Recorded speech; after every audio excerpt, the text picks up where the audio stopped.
RTI Live News. Ask for right.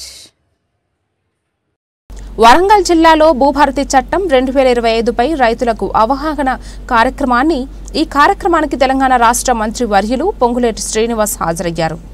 అనంతరం వారు మాట్లాడుతూ తెలంగాణ రాష్ట్ర రైతులు భూభారతి చట్టం 2025 పై అవగాహన కలిగి ఉండాలని, గత ప్రభుత్వం ధరణిలోని జరిగిన తప్పులు ఇప్పుడు జరగకుండా అధికారులు చర్యలు చేపట్టాలని ఆదేశించారు. ఈ కార్యక్రమంలో వరంగల్, హనుమకొండ జిల్లాల కలెక్టర్లు, పలు ఎమ్మెల్యేలు, ప్రజా ప్రతినిధులు, రైతులు పాల్గొన్నారు. 2020 ధరణి చట్టాన్ని తయారు చేసిన నాయకులు మంచి అభిప్రాయాలు ఇస్తే వాటిని కూడా క్రోడీకరించి ఒక అద్భుతమైన సామాన్య ప్రజలు నచ్చే మెచ్చే చట్టం 2025 భూభారతి చట్టం మీ దీవెలతో మన ఇందిరమ్మ ప్రభుత్వంలో తెచ్చుకుందాం. ధరణిని గురించి నేను పెద్దగా చెప్పనవసరంలా.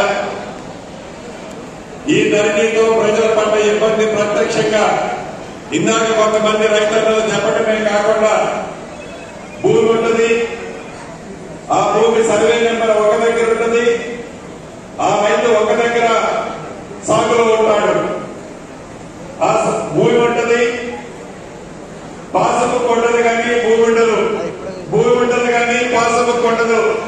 ఇంటి పేరు మొదలు తప్పబడితే పాసబుక్ చెల్లదు, అసలు పేరు తప్పబడితే పాసబుక్ చెల్లదు.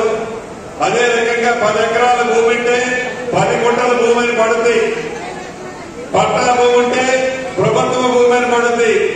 ఇటువంటి సమస్యలతో చెప్పులు అరిగిందాకా ఆనాడు ఎంఆర్ఓ ఆఫీసు నుంచి మొదలెడితే హైదరాబాద్ సిసిఎం అనే ఆఫీసు వరకు తిరిగి తిరిగి యాసించి ఏంటి మాకు దరిద్రం, మా తండ్రులు తాతల నుంచి వచ్చిన ఈ ఆస్తుల్ని ఈ ధరణి అనే ఒక భయంకర